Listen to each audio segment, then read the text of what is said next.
Earth is little more than a dirt rock, Commander Gruss sneered to the Reman War Council. Its inhabitants are primitive apes, barely out of the Stone Age. We will grind them to dust. He slammed his fist on the holotable, the impact distorting the projection of the blue-green planet. Gruss had no idea his arrogant dismissal of humanity would become the greatest regret of his life. Light years away on Earth, Joseph Cox felt a chill as he stared up at the stars. A soldier in the Earth Defense Corps, he clutched a datapad with intercepted Xeno transmissions. They spoke of invasion fleets and occupying forces. Joseph had tried to warn Earth's leaders, but his concerns fell on deaf ears. Frustrated but determined, he began training on his own, preparing for the fight to come. He had no idea just how soon that fight would arrive. Mere days later, the Reman warships darkened Earth's skies. Gruss watched with satisfaction as his invasion force tore through the humans' feeble orbital defenses like tissue paper. Drop pods rained down on major population centers as the alien troops sought to establish footholds. But as Gruss monitored the progress of the invasion from orbit, scattered reports began to filter in. Human resistance fighters were hitting Reman patrols with guerrilla tactics. Ambushes and IEDs were taking their toll. On the ground, Joseph fought tooth and nail alongside other human survivors. What they lacked in technology, they made up for in tenacity and courage. Reman blood started to mix with human in the rubble-strewn streets. Enraged by the humans' defiance, Gruss ordered harsher and harsher crackdowns. Civilians became targets. Cities burned under orbital bombardment. But the human will remained unbroken. Gruss became obsessed with stamping out this resistance. The human named Joseph Cox was a particular thorn in his side. Kill him, Gruss reasoned, and the rest would fall in line. But Joseph had other plans.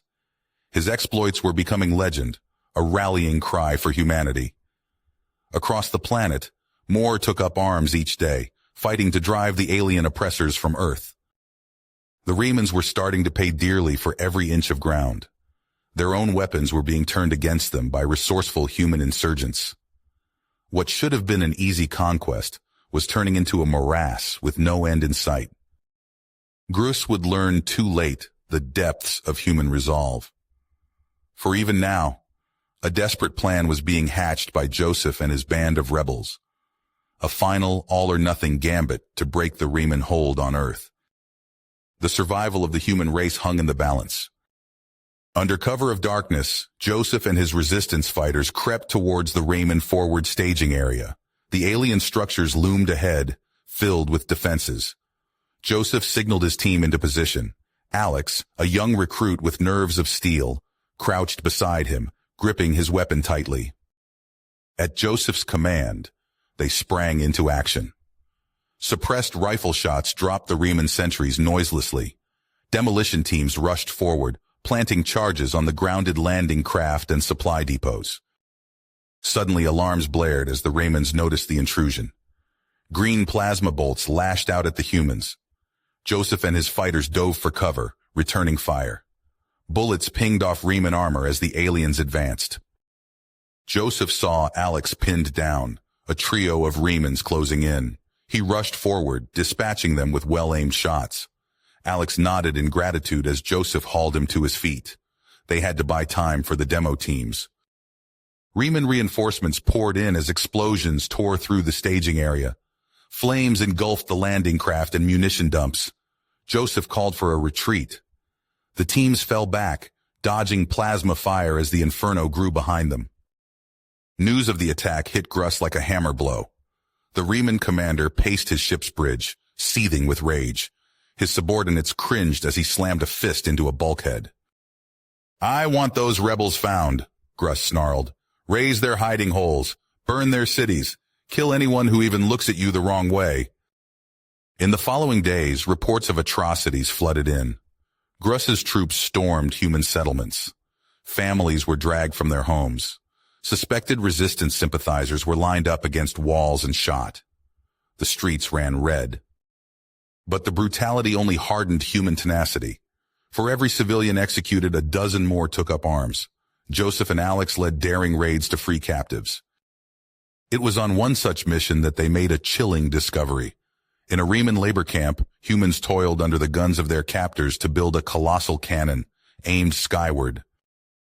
"They mean to shoot down our ships," Alex said grimly. "Cut us off from supplies, reinforcements, starve us out."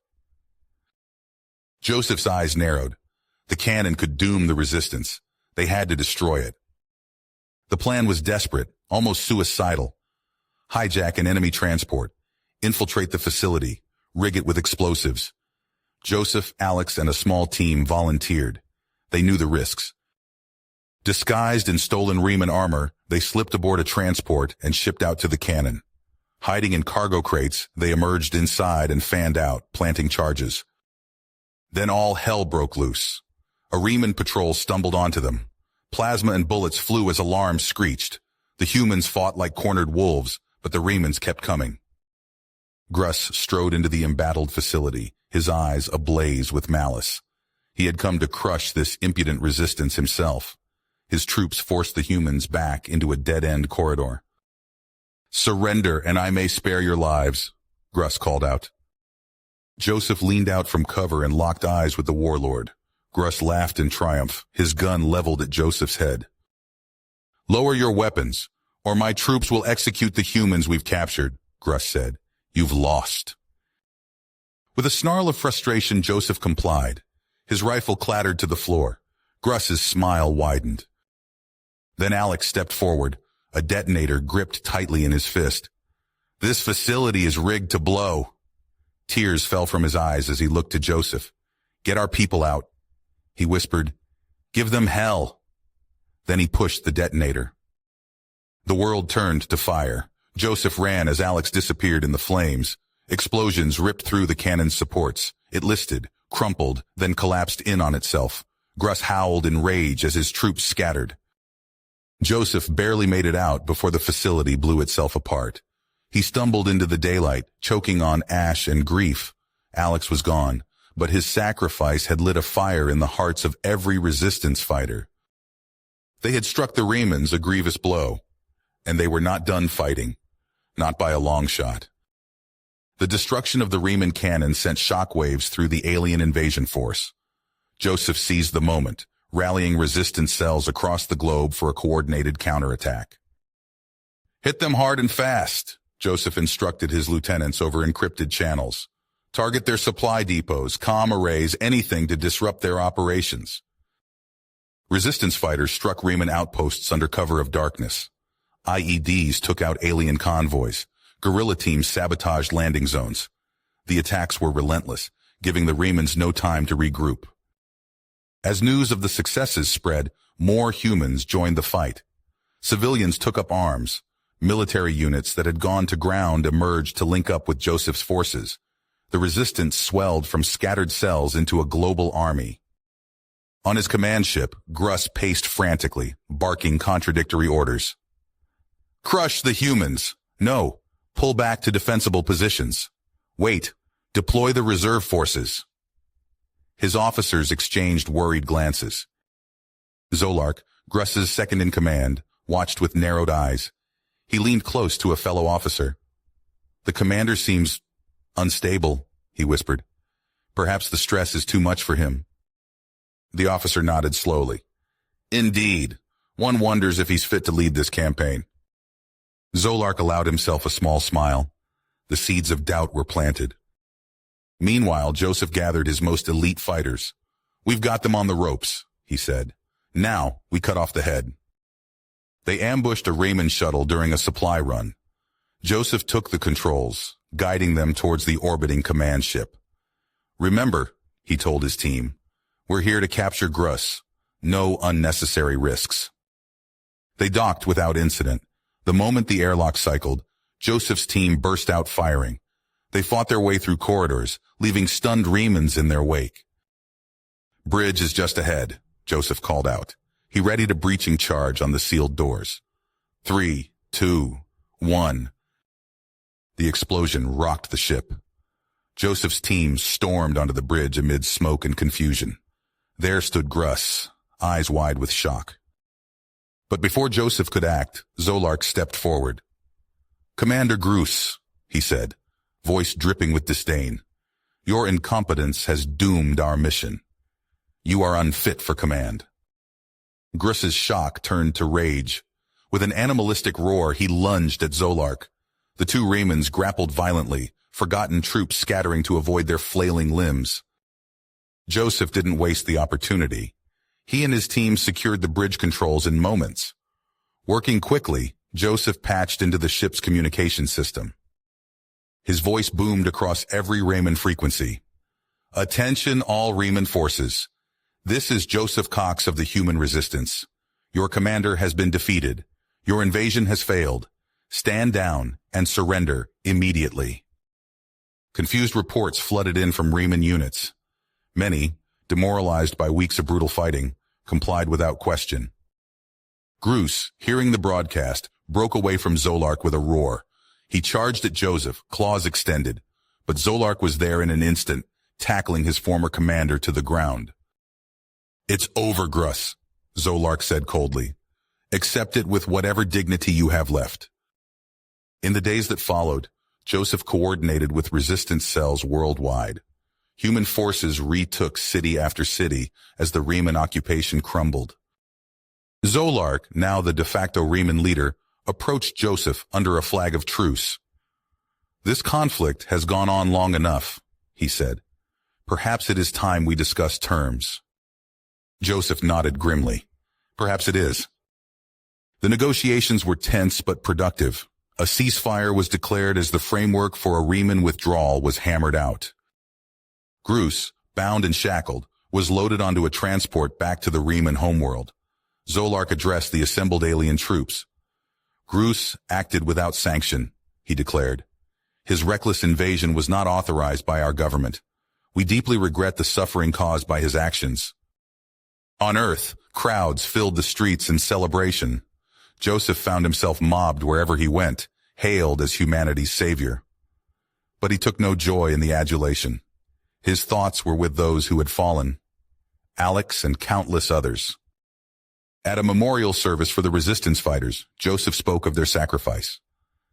We will rebuild, he promised. We will make a better world, one worthy of those who gave everything to defend it. But even as recovery efforts began, Joseph couldn't shake a gnawing unease. The Raymans had been defeated. Yes. But for how long? He began reviewing defense plans, determined that Earth would never again be caught unprepared. Years passed, but Joseph Cox couldn't shake the feeling of unease. The ghosts of the Rayman invasion haunted his dreams. He paced the halls of the newly constructed Global Defense Headquarters, poring over intelligence reports late into the night. We can't let our guard down, Joseph told the UN Security Council. The Raymans are out there licking their wounds. We need to be ready when they come back. His words fell on receptive ears. Earth poured resources into military development. Joseph oversaw the construction of a vast network of orbital defense platforms. Massive railguns and missile silos sprouted across the planet's surface. Meanwhile, on the Rayman homeworld, Zolark consolidated his power. He addressed the Imperial Senate, his voice booming through the cavernous chamber. Our defeat was a temporary setback, Zolark declared. We will reclaim our rightful place as rulers of the galaxy. The Raymans cheered as Zolark unveiled his plans. Shipyards expanded. Weapons factories churned out new and terrible instruments of war. The Empire's military swelled with fresh recruits, eager for revenge. Back on Earth, Joseph received troubling reports from deep space probes. He called an emergency meeting with world leaders. The Raymans are rearming, Joseph said, pointing to grainy images on the display. We need to accelerate our own weapons programs. He initiated a top-secret project to reverse engineer captured Rayman technology. Scientists worked around the clock to unlock the aliens' secrets. Zolark learned of Earth's buildup through his network of spies. He smacked his fist on the war room table. These humans dare to challenge us? Zolark snarled. We'll crush their pitiful defenses and grind their world to dust. Without warning, Rayman warships struck human outposts on the fringes of explored space. The colony's distress calls reached Earth. Joseph's worst fears had come true. As Supreme Commander of Earth's unified defense forces, Joseph rallied humanity for war. He stood aboard the orbital command station, watching waves of Riemann ships appear on long-range scanners. "All defense grids to full power," Joseph ordered. "Prepare to repel the invasion force." The sky lit up as Earth's defenses engaged the Riemann fleet. New human weapons tore through alien shields. But still the Riemanns came, wave after relentless wave. Zolark watched from his flagship as reports of mounting casualties poured in. His perseverance hardened. He would accept nothing less than total victory. "Commit the rest of the armada," Zolark commanded. "Obliterate their defenses. Leave no trace of human civilization." The battle raged for days.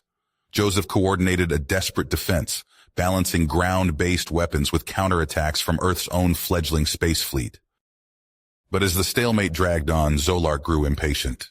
He summoned his chief weapons officer. "Prepare the planet cracker warheads," Zolark ordered. "We'll shatter their world and be done with it." On Earth, alarms blared as sensors detected a new threat.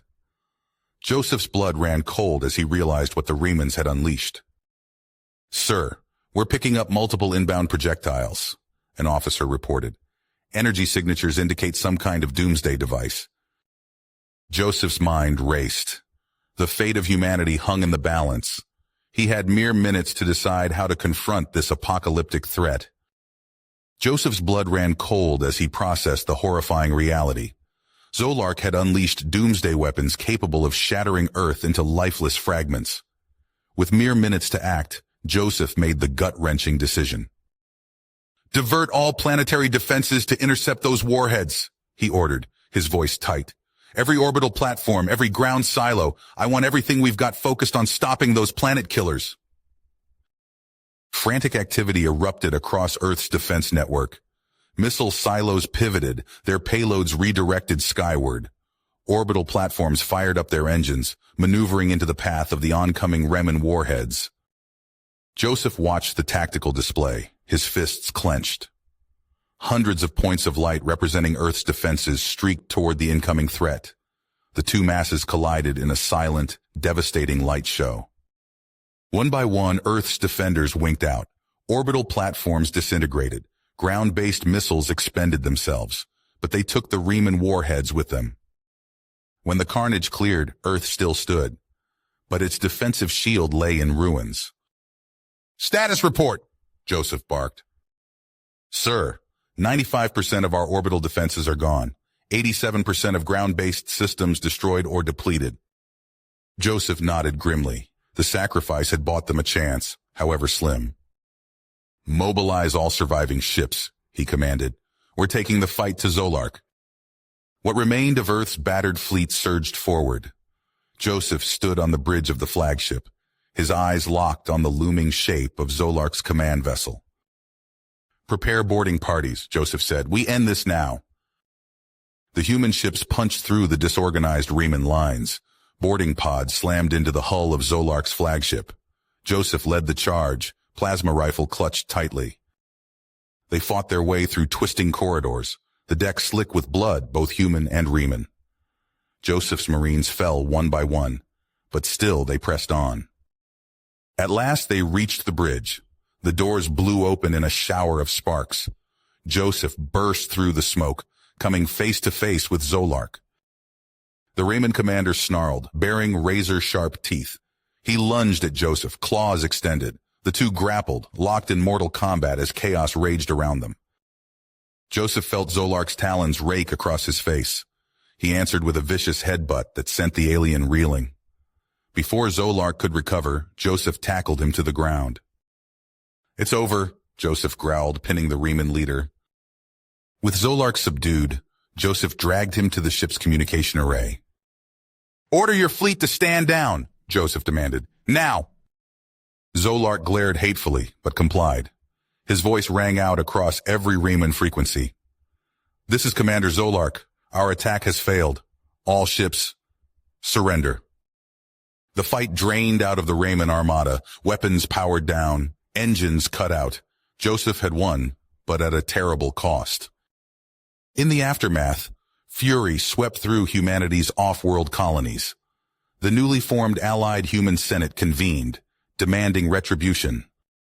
Joseph argued for leniency, for breaking the cycle of violence, but his pleas fell on deaf ears. The Raymond leadership will be exiled, the Senate declared, abandoned on a desolate ice world with only the barest supplies. Let them suffer as we have suffered. Joseph stared in disbelief as Zolark and his officers were led away in chains. This wasn't justice, it was vengeance. Unable to stomach what humanity had become, Joseph resigned his commission. He retreated from public life, vanishing into self-imposed exile. Years passed. Joseph poured himself into research, driven by a desperate need to find a way out of the endless cycles of war and retribution. Then, after a decade of silence, Joseph re-emerged. He stood before the United Nations, flanked by a team of scientists from a dozen worlds. "We've done it," Joseph announced. "We've cracked the code of matter transportation on a planetary scale." Gasps and murmurs filled the chamber as Joseph laid out his audacious plan. A new galaxy, constructed and curated, every sapient species given a pristine world of their own, free from the shadows of past conflicts. To prove the concept, Joseph's team activated their massive teleportation array. The scarred surface of Earth shimmered and faded from view. Simultaneously, the Raymond homeworld vanished from its orbit. Both planets reappeared light years away, the first inhabitants of a new galactic order. Joseph had taken the first step toward a future without war, but countless challenges lay ahead as he prepared to reshape the very structure of galactic civilization. Joseph stood before the United Nations Assembly, his voice echoing through the cavernous chamber. "We have a chance to break the cycle of violence," he urged. "A new galaxy, constructed and curated, every species given a fresh start." Murmurs rippled through the crowd. Some nodded in agreement, others scoffed openly. "Madness," a delegate from Russia muttered. "We should focus on rebuilding what we have." "And risk another war?" the Chinese representative countered. "Cox's plan offers true security." Joseph raised his hands, silencing the chatter. "I understand your doubts, but look at what endless conflict has wrought." He gestured to the holographic display, showcasing Earth's scarred surface. "We must try something radical, or we're doomed to repeat history." In the following weeks, Joseph oversaw the first wave of planetary relocations. He stood on the bridge of the UNS Hope, watching as Earth shimmered and vanished, reappearing light years away in the constructed galaxy. But the euphoria was short-lived. On the newly settled worlds, old grudges flared. "The Centauri have claimed the richest mineral deposits," a Rigelian ambassador shouted during a resource allocation meeting. "We demand equal access." Joseph rubbed his temples, feeling the weight of his responsibility. "We'll establish a fair mining rotation," he said firmly. "No one race will have exclusive rights." The bickering continued, threatening to unravel everything he'd worked for. Then disaster struck. Alarms blared across the fledgling colony on New Earth.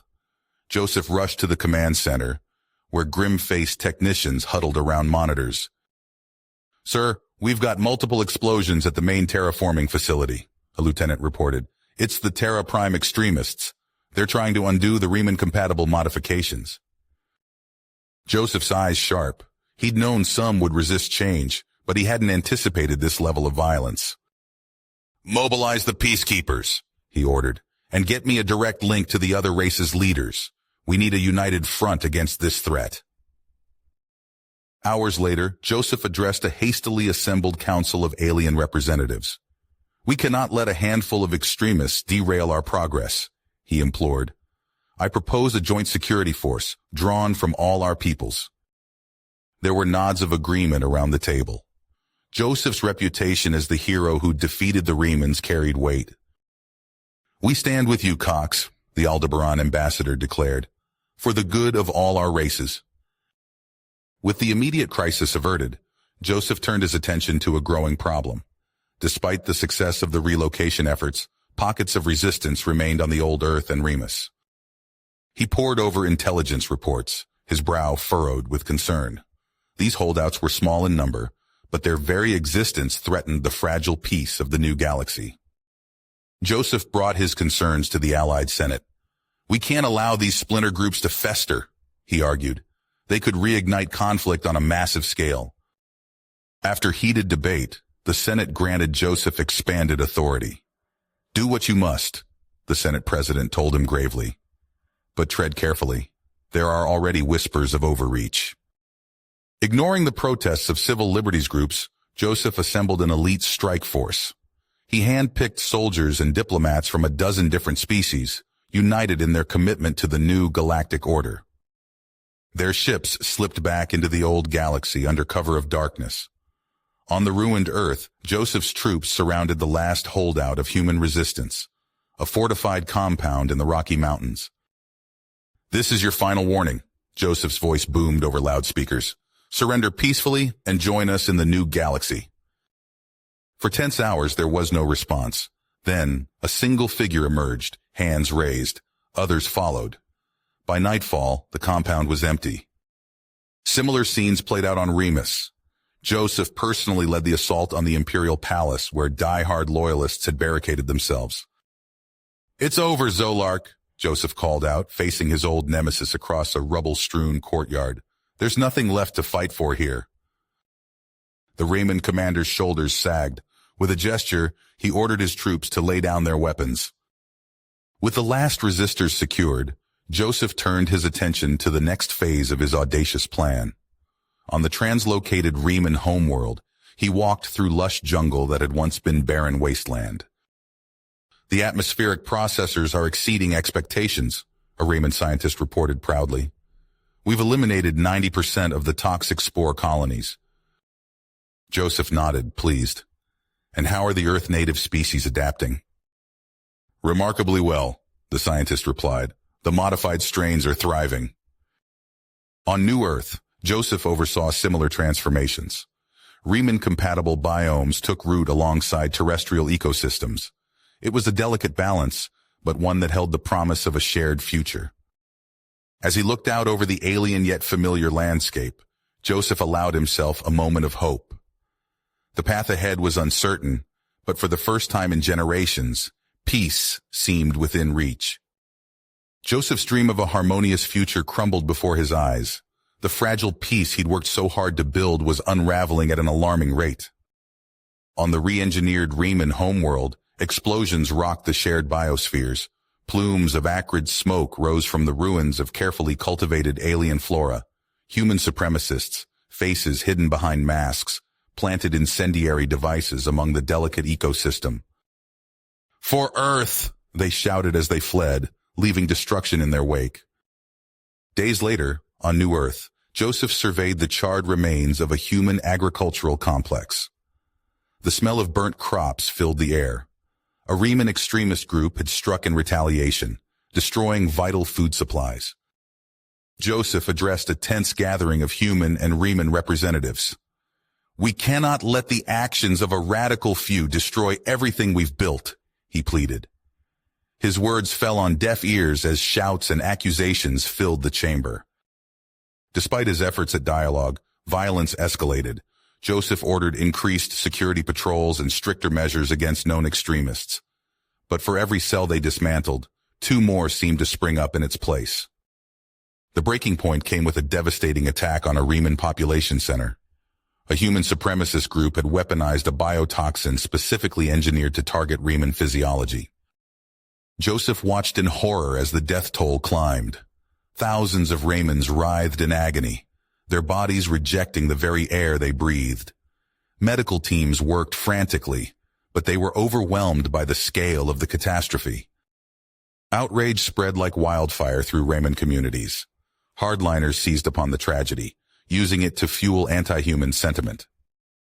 Before Joseph could mount an effective response, Raymond extremists struck back. They unleashed a human-targeting virus in a crowded spaceport. The scenes of suffering mirrored those on the Raymond world, as humans collapsed, gasping for breath. The United Galactic Territories teetered on the brink of all-out war. Moderate voices were silenced, sometimes permanently, as radicals on both sides seized control of the narrative. Joseph received word of a new threat. human supremacists had infiltrated key terraforming facilities on the Riemann homeworld. Their plan was chillingly simple: to alter the planet's atmosphere, making it uninhabitable for Riemann life. "We can't let this happen," Joseph told his advisors. "If they succeed, it will mean the extinction of an entire species." He mobilized loyalist forces to retake the terraforming controls, but the supremacists were dug in, and the situation quickly devolved into a tense standoff. Malcolm Thorne, the leader of the human supremacists, appeared on a galactic broadcast. Behind him stood a group of terrified human hostages. "Cox!" Thorne snarled. "You have 12 hours to recall your forces and step down, or we start altering the atmosphere and executing hostages." To drive home his point, Thorne raised a weapon and fired. A hostage crumpled to the ground. Joseph's fists clenched as he watched the feed. He knew he couldn't give in to Thorne's demands, but neither could he allow more innocent lives to be lost. In a move that shocked many, Joseph turned to an unlikely ally. He contacted the Riemann Military Command. "I need your help," he told them bluntly. "Your best special forces units, working alongside my human loyalists. We take out Thorne. We save your world." There was a long pause on the other end of the communication. Then, a gravelly Riemann voice replied, "We're in." The joint assault force moved with precision and stealth. Human and Riemann soldiers, former enemies, now fought side by side. They breached the supremacist stronghold, battling room by room. The fighting was intense. Both sides took casualties, but in the end, Thorne was captured, and the terraforming controls secured. As news of the operation's success spread, Joseph allowed himself a moment of hope. Perhaps this cooperative effort could help heal the rift between their peoples. But that hope was short-lived. Reports came in of Riemann hardliners mobilizing, intent on seizing stockpiles of bioweapons. The cycle of violence, it seemed, was nowhere near the end. Joseph stood in the war room, his eyes fixed on the holographic display showing the locations of Riemann bioweapon caches. Red dots blinked across the map, each representing a potential catastrophe. "We have confirmation," a human intelligence officer reported. "The hardliners plan to disperse the human targeting virus across major population centers within 72 hours. Joseph's eyebrows furrowed. He turned to the assembled group of human and Riemann operatives, the best from both species. "You all know what's at stake," he said. "If those weapons are released, it'll mean the end of everything we've built. Millions will die." A Riemann soldier stepped forward, his scaled skin gleaming under the harsh lights. "We're ready, sir. Just give the word." Joseph nodded. "Launch the raids, simultaneously. We can't give them a chance to react." Within hours, dropships streaked through the skies of the re-engineered Riemann homeworld. Joseph's strike team approached a heavily fortified bunker nestled in a jungle clearing. Plasma bolts sizzled through the air as Riemann hardliners opened fire from concealed positions. Joseph's mixed unit responded with precision, human and Riemann soldiers working in perfect sync. "Push forward!" Joseph shouted over the din of battle. "We need those virus samples!" They fought their way through automated defenses and fanatical militants. A human soldier fell, his chest scorched by enemy fire. His Riemann comrade dragged him to safety, returning fire with deadly accuracy. Finally, they breached the inner sanctum. Joseph input the override codes, and the vault hissed open. Inside, rows of vials glowed with sickly green light. "Package secured," Joseph reported. "All teams report in." One by one, confirmations came in from the other raid sites. They'd done it. The bioweapons were in their hands. But the victory was short-lived. A priority transmission cut through the comms chatter. "This is Riemann High Commander Voss," a gravelly voice announced. "We have 53 human hostages. Return our property, or we start executing them. You have 48 hours. Joseph's blood ran cold. He'd anticipated this move, but the reality of it still hit hard. "We don't negotiate with terrorists," he told his team. "Prep for immediate evac. We're taking the fight to them." Back at the command center, Joseph outlined his plan. "We hit their fortress hard and fast. Our Riemann operatives will lead the initial assault, opening a path for our human strike teams. The next day, as the deadline ticked closer, Joseph's forces descended on the hardliners' command center. Riemann turncoats, their loyalty to a united future stronger than old hatreds, breached the outer defenses with insider knowledge. Human shock troops poured through the gap, fighting their way deeper into the complex. Alarms blared as they battled floor by floor. In the command bunker, Derek Nolan led a small team towards the hostage-holding area. They rounded a corner and found themselves face-to-face with Sorkath, the hardliner leader. "You're too late," Sorkath snarled, raising a weapon towards the bound humans. Nolan didn't hesitate. He threw himself in front of the hostages as Sorkath opened fire. Pain exploded in Nolan's chest, but he managed to squeeze off a return shot. Sorkath fell, a look of disbelief on his face. Nolan collapsed, blood pooling beneath him. Joseph burst into the room moments later. "Medic!" he shouted, rushing to Nolan's side. "Hold on, old friend, that's an order!" As medics worked frantically to stabilize Nolan, Joseph turned his attention to the freed hostages. "You're safe now," he assured them. "It's over."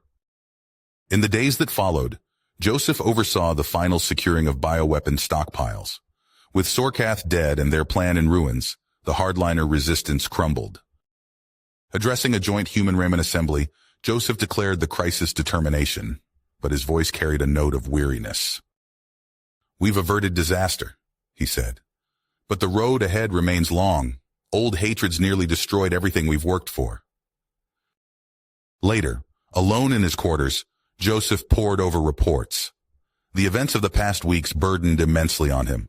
How close they'd come to mutual annihilation. How fragile their hard-won peace truly was. He pulled up a secure communications channel, contacting his most trusted advisors. "We need to talk," he said, "about breaking this cycle of violence once and for all." As he waited for their responses, Joseph's mind raced with possibilities.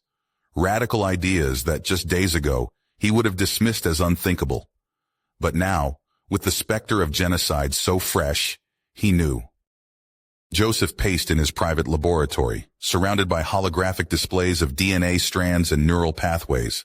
The recent crises deeply affected on him, driving him to seek a radical solution. "We can't keep relying on treaties and laws," he muttered to himself. "We need to address the root cause." He tapped a comm panel. "Dr. Shin, Dr. Kavor, please join me immediately." Within minutes, a human geneticist and a Riemann biochemist entered the lab. Joseph looked at them intently.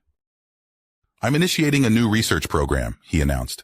"We're going to rewrite our genetic code to end this cycle of violence once and for all." Dr. Shin's eyes widened. "You're talking about fundamentally altering human and Riemann biology?" Joseph nodded. "Exactly. We'll target aggression responses, tribalism markers, anything that fuels this hatred between our species." Dr. Kavor's scaled skin rippled with excitement. "The scientific possibilities are staggering, but the ethical implications—" "I know," Joseph cut him off. "That's why I need you both. We'll assemble a team, the best minds from both our peoples. This stays completely off the books for now." Over the next weeks, Joseph's secret lab bustled with activity. Human and Riemann scientists worked side by side, poring over genetic data. Holographic simulations flickered as they tested various alterations to neurochemistry and brain structure. Dr. Shin burst into Joseph's office, her lab coat askew with excitement. "We've done it! Look at these results!" Joseph studied the data, a smile slowly spreading across his face. The simulations showed a marked decrease in aggressive behavior and tribal instincts. "Outstanding work," he said. "Let's move forward with the next phase." Not everyone shared Joseph's enthusiasm. At a closed-door meeting, Admiral Reeves pounded his fist on the table. "This is madness, Cox," he shouted. "You're talking about rewriting who we are as a species." Joseph stood firm. "It's the only way to ensure lasting peace. We've tried everything else." In the end, Joseph's grit won out. The project accelerated, moving beyond simulations to real-world testing. Under cover of night, Joseph's team infiltrated high-security prisons on both human and Riemann worlds. They extracted genetic samples from the most hardened extremists, unwitting participants in humanity's next great leap. In a sterile lab, Dr. Cavor carefully manipulated a strand of DNA. "Fascinating," he murmured. "The in vivo results are even more promising than our simulations predicted." Joseph watched the Riemann scientist work, hope blooming in his chest. "How soon can we synthesize a delivery vector?" Cavor's eyes glowed with scientific fervor. "We're close. Very close." Months of intense work followed. Joseph's team labored to create a viral vector capable of safely rewriting the genomes of entire planetary populations. When the day of reckoning arrived, Joseph stood before the United Galactic Senate. He laid out his audacious plan, bracing for the inevitable pushback. The chamber erupted in chaos. Human senators shouted accusations of playing God, while their Riemann counterparts hissed their own objections. Joseph raised his hands for silence. "I understand your concerns," he said, "but I ask you to consider the alternative. How many more must die before we say enough?" The debate raged for days. Joseph worked tirelessly, presenting evidence, addressing ethical concerns, and appealing to the hope for a lasting peace. In the end, the Riemann delegation agreed first. Their world would serve as the initial test case for this unprecedented genetic intervention. Human approval proved more challenging. Joseph launched a massive public information campaign, flooding the media with promises of a violence-free future. Finally, after weeks of contentious debate, the human delegates relented. The most ambitious and ethically fraught experiment in galactic history was set to begin.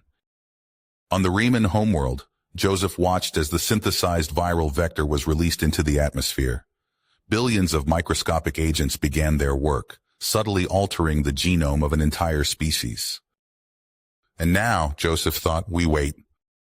Joseph stood in the sterile laboratory, his eyes fixed on the swirling DNA strands displayed on the holographic screen. The success of the genetic rewrite program had opened up new possibilities, and now he faced the most audacious step yet. "Dr. Shin, Dr. Cavor," he addressed the scientists, "we're ready to proceed with Project Synthesis." The human and Riemann scientists exchanged glances, a mix of excitement and trepidation in their eyes. Dr. Shin spoke first, her voice hushed. "You're certain about this, Joseph? Creating a hybrid species? It's unprecedented." Joseph nodded, his mind focused. "It's the only way to truly bridge the gap between our peoples." Over the next months, the team worked tirelessly. In a hidden section of the lab, rows of bioreactor matrices hummed softly, each containing a carefully engineered zygote, a fusion of human and Riemann genetic material. Day after day, they monitored the developing embryos. Failure after failure crushed their spirits, but they persevered. Then, one morning, Dr. Cavor let out a triumphant hiss. "Joseph, come quickly!" he called out. Joseph rushed to the Riemann's side, peering into the microscope. There, before his eyes, was the first viable human Riemann embryo, its cells dividing with surprising vigor. As the hybrids grew in isolation, Joseph spent countless hours observing them. He watched in awe as they developed, displaying traits from both parent species. Their skin had a faint, iridescent sheen, their eyes slightly larger than a human's, but with the vertical pupils of a Riemann. Dr. Shin approached him one day, tablet in hand. "The results are remarkable," she said, showing him the data. "Look at these brain scans. The areas associated with tribalism and xenophobia are significantly less active than in either humans or Riemanns." Joseph's eyes lit up. "And their cognitive abilities?" "Off the charts," Dr. Shin replied. "They're processing information faster than we can measure." Energized by the success, Joseph expanded the program. He stood in a newly converted biolab, watching as rows of incubation pods stretched as far as the eye could see. "Incredible," he murmured. But as news of the hybrid program leaked, chaos erupted. Joseph faced the Galactic Senate, his voice firm despite the cacophony of angry shouts. "This is an abomination," a human senator yelled. You'll destroy both our species, a Reman representative hissed. Joseph raised his hands, trying to calm the crowd. Please understand. This is our path to true unity, to ending the cycle of violence once and for all. His words fell on deaf ears. As the first hybrid children integrated into society, violent clashes broke out. Joseph watched grimly as security footage showed mobs attacking hybrid families, their eyes filled with fear and hatred. He turned to his advisors. Increase security measures. We can't let fear derail everything we've worked for. The situation escalated rapidly. Joseph sat in his war room, surrounded by screens showing riots and attacks across multiple worlds. A grim-faced officer approached. Sir, we've lost contact with hybridization facility Alpha, he reported. Joseph's blood ran cold. What happened? The answer came moments later as footage streamed in. Former General Martin Graves led a group of heavily armed purists storming through the facility. Joseph watched in horror as they gunned down helpless hybrid children, their bodies crumpling to the ground. No! Joseph roared, banging his head on the table. He turned to his hybrid security chief, Alara. Her mismatched eyes, one human, one Raymond, blazed with fury. Mobilize our forces, Joseph ordered. Show them the true power of unity. The retaliatory strike was swift and devastating. Hybrid troops moved with inhuman speed and strength, overwhelming Graves's stronghold. Joseph watched the feed as Alara herself cornered Graves, disarming him with ease. As the conflict intensified, Joseph made the hardest decision of his life. He stood before a gathering of hybrid leaders, his voice heavy. We can no longer allow dissenters to threaten our future, he said. From this moment forward, all who resist integration will be contained and undergo mandatory hybridization. The purge swept across the galaxy like wildfire. Joseph watched from his command center as the last pockets of resistance fell, one by one. Decades passed, and a new race rose from the ashes of humanity and the Raymonds. Now Joseph lay on his deathbed, his aged body a stark contrast to the eternally youthful hybrids surrounding him. Alara stood at his side, her hand gently clasping his. You've given us the greatest gift, Joseph, she said softly, true unity. Joseph smiled weakly, but doubt gnawed at him. He thought of the billions who had died or been forcibly changed. The weight of his decisions pressed down on him. Alara, he whispered, his voice barely audible. Was it worth it? All the lives lost, all the suffering? Alara's expression softened. Only time will tell, Joseph, but you've given us a chance at a future free from the hatreds of the past. Joseph's gaze drifted to the window, where stars twinkled in the vast expanse of the constructed galaxy. As his vision began to fade, he clung to one final hope, that the hybrid race he had created would rise above the flaws of their predecessors and reach for something greater. You have reached the end of the story. If you enjoyed this story and want to support us, please leave a like and subscribe to our channel, and for every comment that says 88, I will heart every single one of them. Thank you for your time.